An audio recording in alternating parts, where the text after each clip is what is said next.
Hey all, so back with another Spotlight with Context, and today we're talking about Cassandra Nova. I'm not gonna go into her lore because it's weird and a little bit disturbing, but she is the, I don't know, Gestalt twin sister of Professor X. Let's go with that. And that means that she is a powerful telepath and has a lot of similar abilities, but she's evil with a couple capital E's. And so that is what we're going to be going over today is her abilities. She's kind of a potent two ways we'll get into, but there's a lot to talk about here, so let's just get rolling. So starting out with survivability of 4. She has one of the strongest answers to unblockable that I can think of in the game. Pretty good access to regen and some safety nets to prevent herself from getting hit. And when you combine all of that together, it adds up to a decent amount of sustain. Damage of 3.5. She has a lot of passive neuroshocks and magnifies them with Daunted. That's a pretty reliable damage source, but it does take her a little bit of time to get going, and she's not intended as a big nuke, right? Ease of use 2. She has a channeling mechanic like Professor X's. It's kind of more aggressively slanted, but I don't think it's going to shock anybody here. Professor X is one of the harder characters to use in this game. Somebody with gameplay inspired by him is also going to be on the difficult side. She's not impossible by any means, but there are some real challenges. Utility of 3, we already mentioned the anti-unblockable. That is kind of the single biggest thing going on here, but anybody with good access to Neuroshock also has good access to anti-miss. And when you combine that with the regen, there's some potent stuff here. She also has a number of small mechanics related to protecting her own stuns, and so she is better than most at getting openings, but those are still stun reliant, so she does have some trouble with stun immunity. And then defender strength of 3.5. There are ways to play around what she does, and she has a couple pretty hard counters, but if you don't have one of those counters and you bait the wrong special or don't know exactly what's going on, she can be very annoying. So we will definitely shout that stuff out as we go. Getting right into the abilities, her first medium attack is the only basic attack that makes contact with the opponent. Exact same thing as Professor X. That means that the second medium, all of her lights, and all of her heavy, all non-contact. Nice little piece of utility as well. All of her attacks deal energy damage, and her heavy attack can be charged for 3 seconds. That's just a little bit longer than normal, but it is longer than normal, so it's worth calling out. When the opponent gains a bar of power, she inflicts a fear passive for 12 seconds. So this is what I meant by the anti-unblockable. You're not guaranteed to have your opponent gain a bar of power every 12 seconds, but it is possible, and there's probably not going to be a huge gap between these passives, even if it's not that often. And that means that this is pretty close to just permanent uptime on fear, especially since very often the threat of unblockable is they cross a bar of power, they throw a special, right? And so she does answer that pretty well, but I do want to shout out that fear is specifically ability accuracy for unblockable. So if she is facing an opponent whose unblockable is protected against ability accuracy modification, then this will not work as well. Moving on to her stun section. Just before being struck by a basic attack while charging or performing a heavy attack, Cassandra inflicts a stun passive for half a second that is paused until the final hit of her heavy attack. So there are a couple important bits in there. It's important to note that when you punish a heavy attack, if you are actually punishing it, they are still performing it. So this means that unless you have some kind of stun protection or you have put this stun on cooldown, you should not try to interrupt or punish her heavy. So be very careful with that. And then the pause until the final hit of the heavy attack effectively means that if this stuns the opponent, her heavy can't be evaded, because stuns block out evades, right? It also kind of gets around auto block unless the opponent has the ability to remove stun effects and then go for auto block. Obviously, not all auto blocks even trigger against heavy attacks, but I want to call it out anyway.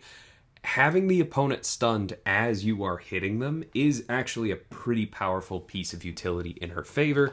It also makes her a little bit more annoying. When this stun ends, or when Cassandra is knocked down by a heavy attack, it goes on cooldown for 10 seconds. This cooldown does not re-trigger while already active, meaning you have to pay attention to when it expires, then look for another opening. And that means that you have to find ways to throw heavy attacks against her, right? And you especially want to make sure that you are knocking her down with a heavy attack that is not just punishing her heavy attack, because that counts as her being struck by a basic attack and can trigger the stun. And so that is, bluntly, kind of annoying. This is kind of her core annoyance, is just this, right? If she's on something like Mighty Charge and she can and you can't stun her on that first medium there, and you're baiting out heavies from her, and you can't interrupt the heavy, yeah, annoying. There are ways around it. Stun immunity works. Anything that makes sure you stun her on that first medium. Yeah, there are a couple different things, but you gotta be careful with this, because it is definitely one of her most annoying threats. I've said that a couple times right now. I'm still a little sick. Moving on. The duration of personal stuns and the stun from the parry mastery, which that's letting you know that's not a personal stun, but it's still included here, cannot be reduced. So this is not class locked. It just means Limber doesn't work against her own parry stuns, and anything like Shocker reducing even stun passive duration is not going to hit her personal passive stuns. If the stun from the parry mastery is purified or cleansed, then her stun cooldown is removed, which is pretty important because that means that you can just stun, like you can parry an opponent and immediately go into the heavy charge, even if they have a purify ability, because if they purify and try and punish your heavy charge, your stun just went on cooldown, and so you have it back. So that's pretty potent as well.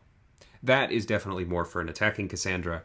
Don't fight her with a purifier. I think that should be pretty obvious.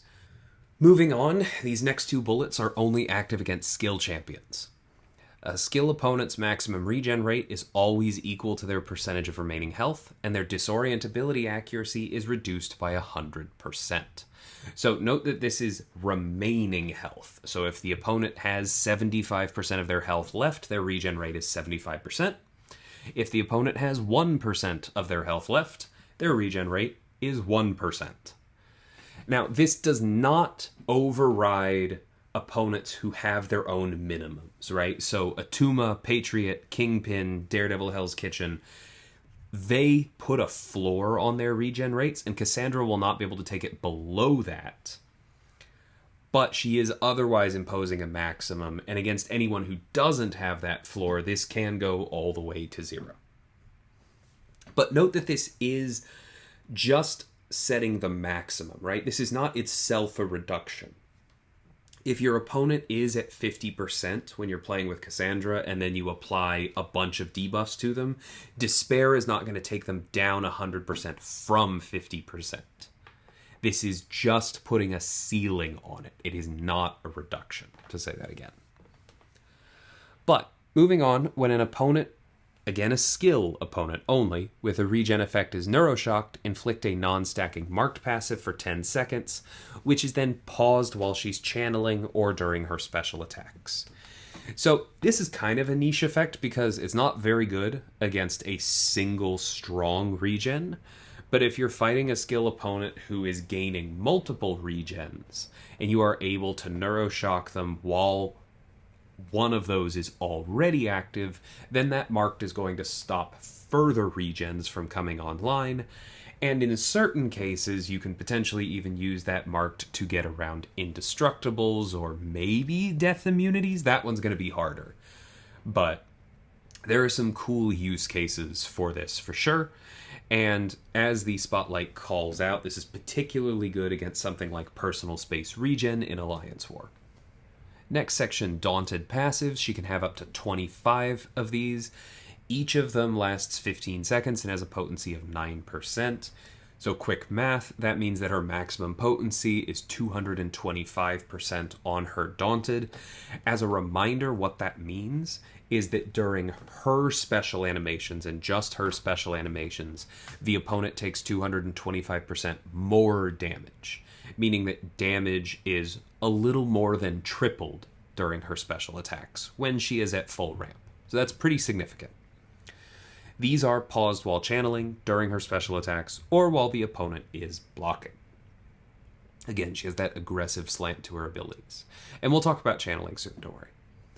On hit or on block, the first landed hit of a heavy attack consumes up to 50 hits from the opponent's combo meter to inflict 1 Daunted for every 2 hits consumed. So if your opponent has a lot of combo when you do this, that can max ramp you right there. You can go all the way to 25. This is obviously particularly good for somebody like Yelena Belova, who gains a bunch of combo and has a combo shield.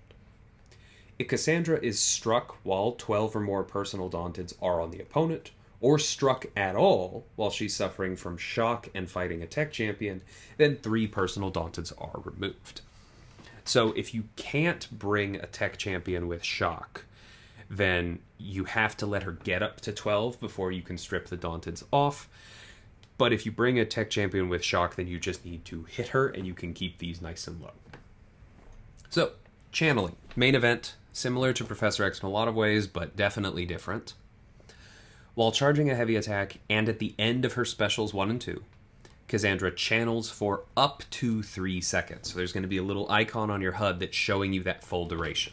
As a reminder, she can channel her heavy for the full 3 seconds, so if you just hold it until it lets go, it's going to be this full duration. As a defender, she also channels during her specials 1 and 2, so this does happen somewhere in there, right?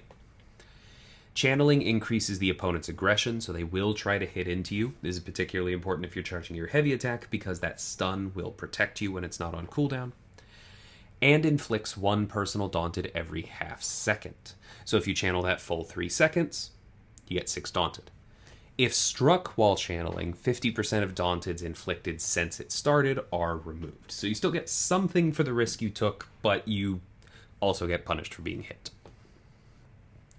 While channeling, releasing a heavy attack or activating a special 1 or 2 extends channeling until the final hit is performed, so you get the duration of your actual heavy animation or your special animations, adding to that 1 Daunted every half second. So that's pretty potent. And then while channeling at the end of a special 1 or 2, charging a heavy is going to restart channeling, giving you that 3-second duration again, and refreshes all personal Daunteds. So that is a lot of while channeling, blah blah blah channeling. So as an illustration, pretty much the longest channeling will ever last. You parry the opponent, they can't reduce the duration of your stun, so you hold your heavy attack. You charge your heavy attack for pretty much that whole stun. You release as it expires, and so then that means you are releasing your heavy attack, so that's going to extend channeling a little bit further. Then you cancel out of that heavy attack into a special. That's going to extend channeling even further through the rest of that special animation. And then there is that pause point where Cassandra continues to channel after the special 1 and special 2. You can then go back into your heavy charge animation and get even more duration out of it, up to 3 seconds. The opponent may run in, try to punish you. You'll stun them, you can wait out channeling, you'll release your heavy attack and extend channeling yet again until the final hit of that heavy attack.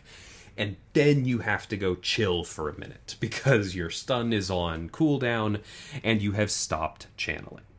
Because like it says, channeling ends if Cassandra stops charging a heavy or recovering from a special 1 or 2 for any other reason. Meaning for any reason that isn't actually releasing the heavy or activating a special 1 or 2. As in, dashing back, blocking, or getting punched in the face.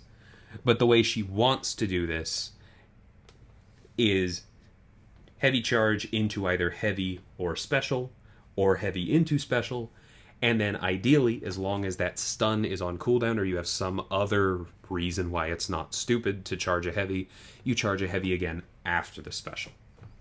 If you're good at heavy intercepts, then she can be very, very scary here, because then you don't even have to rely on the stun being on cooldown, and you can be in channeling a lot, which, again, matters because you are building those Daunteds, right? That is the cool part. You are building up those Daunteds quickly, and your specials will do much more damage. Next section, Neuroshock Passives. Personal Neuroshock Passives deal energy damage over 5 seconds, so these are relatively short, but they are paused while channeling or during her special attacks, so yet another reason to master channeling. This is why her ease of use score is low, right? It's not the hardest thing to do in the world, but how much you are in that channeling set of animations is going to be really, really big on how many Daunteds you have on the opponent, how much your Neuroshocks are paused so that you can then throw your special attacks with a bunch of Neuroshocks up and a bunch of Daunteds to amplify them, and that's what's going to melt your opponent, right? That's what she's designed to do. Build both of those and go boom. And these Neuroshock passives scale with base attack only. That doesn't hurt her much on offense because there are no attack increases in her kit. It does keep her from going nuts on defense. While Cassandra is suffering from shock against a tech champion, personal Neuroshocks cannot be inflicted through block. So there's going to be a number of triggers we're about to get to that describe how she does her Neuroshocks through block. But if you have a good uptime on shocks from a tech, then you don't have to worry about any of that, and you can just block her without being concerned. So very important thing to take into everything we're about to look at. So remember earlier she had a threshold of 12 or more personal Daunteds where you couldn't remove her Daunteds by striking her until she got to 12. That matters because of this section, right? While she has 12 or more personal Daunteds, her basics inflict a Neuroshock passive, including through block. Now, pretty much all of her through block triggers here don't count against you if you can make it a well-timed block. So if you are good at re-parrying a full combo, you don't have to worry about these Neuroshocks. If you can get good at parrying her full specials, you don't have to worry about almost anything that's coming after that. Fully understand, that is easier said than done, but I do want to shout it out because it is a pretty major carve-out for skilled play against her for basically everything she does. So next bullet. Performing the first hit of specials 1 or 2 passively roots the opponent for 3 seconds. This root is paused until the final hit and removed if the hit is a well-timed block or dodged. So that first sentence there might be kind of weird. What does it mean for the first hit to root the opponent? What that means is that that first hit lands, knocks them back, creates some space, and then the root happens. So that means that Cassandra has a little bit of room to react when her opponent then gets up and comes back at her. That's important for her. It also means that when you're fighting a defending Cassandra, that first hit creates a little bit of space that gives you time to react to her animations and have a real chance of well-timing your blocks, right? So that is a bonus both ways, just for readability. Getting into Special 1, on activation, this gives her a regen passive, healing 20% of missing health over 20 seconds. This is pretty long and pretty slow, so this is not going to rocket her back up, but 20% of missing health is potent, right? That's like a mid-sig absorbing man.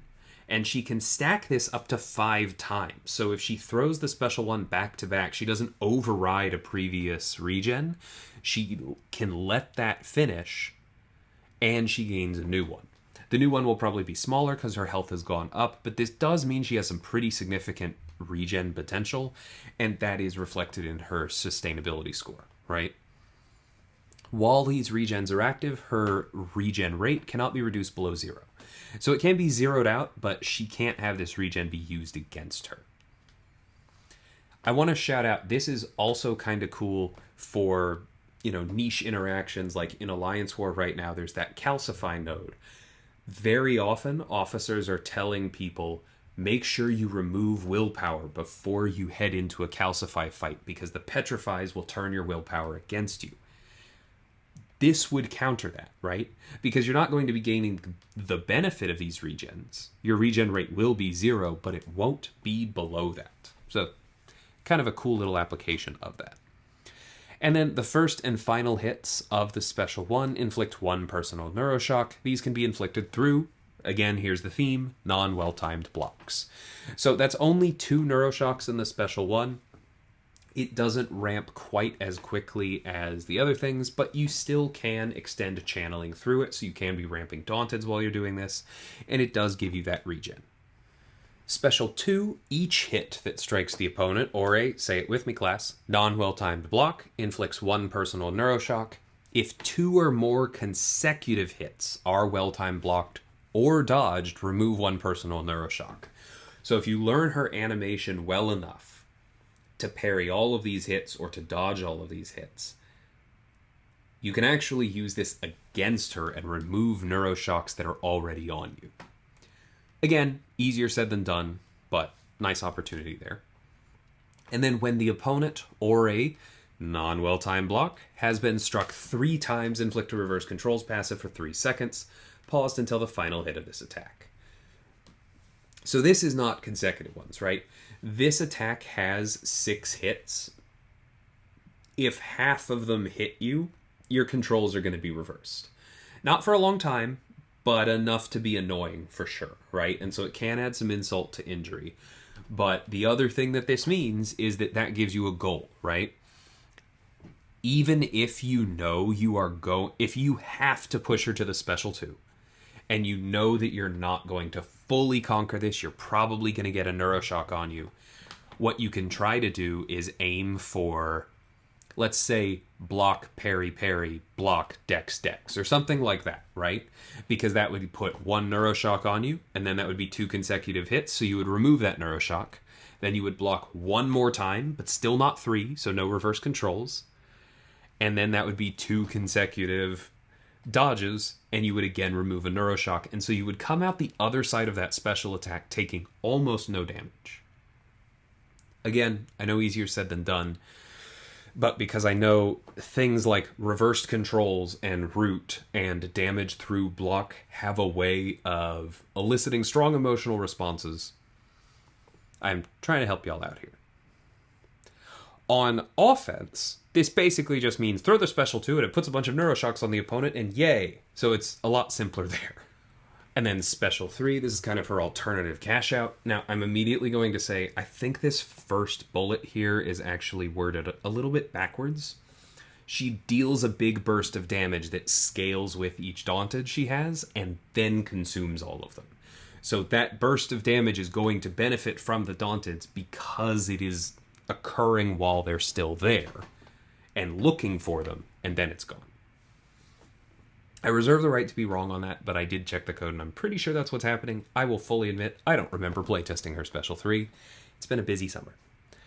But the next bullet here, even though she consumes all of her Daunteds during her special 3, she then puts up a pause, so for the next 30 seconds any new Daunteds you get are paused. So you don't have to worry about them ticking down for a full half minute, or until either champion activates a special attack, which means you can kind of just parry heavy to your heart's content and charge up your Daunteds without worrying about all of that. Then next up, we have the signature ability when Cassandra would inflict a personal neuroshock, so that means this still happens if a neuroshock is prevented by ability accuracy or by immunity. She deals a burst of energy damage that scales with base attack only. So it also scales with base attack only, like her neuroshocks, but this will also get boosted by Daunted. So if these neuroshocks are happening during a special attack, that burst is going to still get through. Now note that it doesn't say this burst is itself protected from ability accuracy. So for this to get through due to ability accuracy reduction, you would need something that causes the neuroshock to fail but doesn't cause this to fail. I say that because somebody like Captain Sam Wilson or Ironheart, who just reduces the opponent's ability accuracy while blocking, should block out both the neuroshock and the energy damage. But little complexity there. And then while channeling, reduce incoming damage from non-special attack 3 hits by 45%, or 90% while fighting skill champions, so double that. So that makes it pretty safe to go for channeling. It's still a risk if you don't have that stun, right? Because if you get hit, you are immediately knocked out of channeling. And then if the opponent follows up with a full combo, you're not channeling anymore. You don't get that damage reduction. But this can save you once, and so there are places where that can be really, really strong. Again, she has a relatively low ease of use score. This bullet's going to let people do some silly things with her, but I do want to call out its limitations. And then the last bullet here, when inflicted with bleed, refresh 3 of her oldest personal regen passives. We talked before about how her regens stack up to 5, so you do get to let them play out. We also talked about how new regen passives tend to be weaker because they're based on missing health, and she will have healed when she gets the new ones. So refreshing the 3 oldest almost always means refreshing the 3 strongest. That is a really nice ability for her. Obviously, this works great with the Mr. Sinister relic. It also works great if she's just taking incidental bleed damage. You're not going to use her against, like, Biohazard. But this is a nice little piece of utility when you can limit how many bleeds are coming in. Synergies. First up with Deadpool and Wolverine. Duh. This only affects her, but while she's recovering from her special 1 or 2, charging a heavy attack refreshes her root passive, so you can give yourself a little bit more time by keeping the opponent rooted. With Professor X, tapping block while charging a heavy attack allows both of these champions to interrupt their channeling. And this has a cooldown of 5 seconds, but it's basically just a get-out-of-jail-free card while you're channeling, so you don't have to worry about then releasing your heavy attack. You're not priced into it if you don't have the protection. You can just go into the heavy attack and then, oops, nope, never mind, I'm going to run away now by tapping block. Niche ability, not going to be something everybody uses, but very strong. Then we have Dark Mirrors with Void, Maestro, and somebody. And for all of these champions, activating a special attack 2 triggers the following non-stacking effects for 20 seconds. Cassandra Nova puts an energy vulnerability passive on the opponent. Void puts a physical vulnerability debuff on the opponent, which is obviously not going to boost Void's direct damage, but is going to make his hits bigger and is another unique debuff. And then for Maestro, he gains a precision buff, which, since Maestro has low natural crit rate, is going to allow him to hit much harder. Then we have 2 generic synergies, 1 for crit rating, 1 for health. And then let's run back up to the champion summary real quick.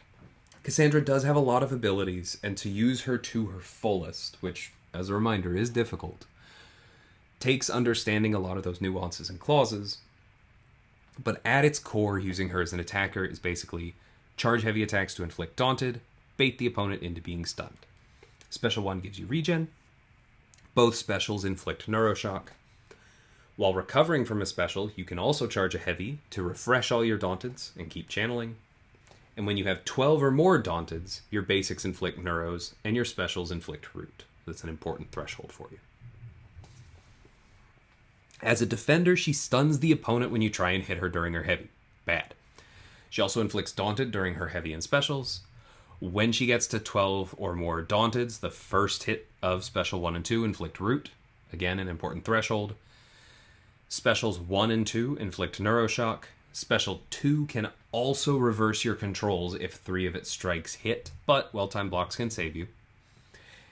And when she's fighting tech champions, meaning when you are attacking her with a tech champion, Shock is good. Mitigates the Daunted, mitigates the Neuroshock, generally makes life much easier. Bring a tech champion with Shock if you can. And that's Cassandra Nova. I think she's a neat character. The gameplay is really unique, is really interesting. She does remind you of Professor X if you're used to that, but it's not the same. And I say that both because if you played a lot of Professor X, I think it will still feel fresh. Also, if you hated Professor X or never tried him, I would still recommend giving her a shot.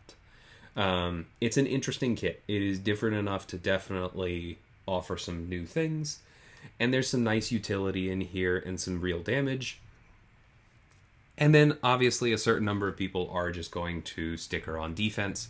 because she's not a roadblock, like she's not a major defender, but she does definitely have the potential to be annoying, especially when combined with certain node sets, and that has value.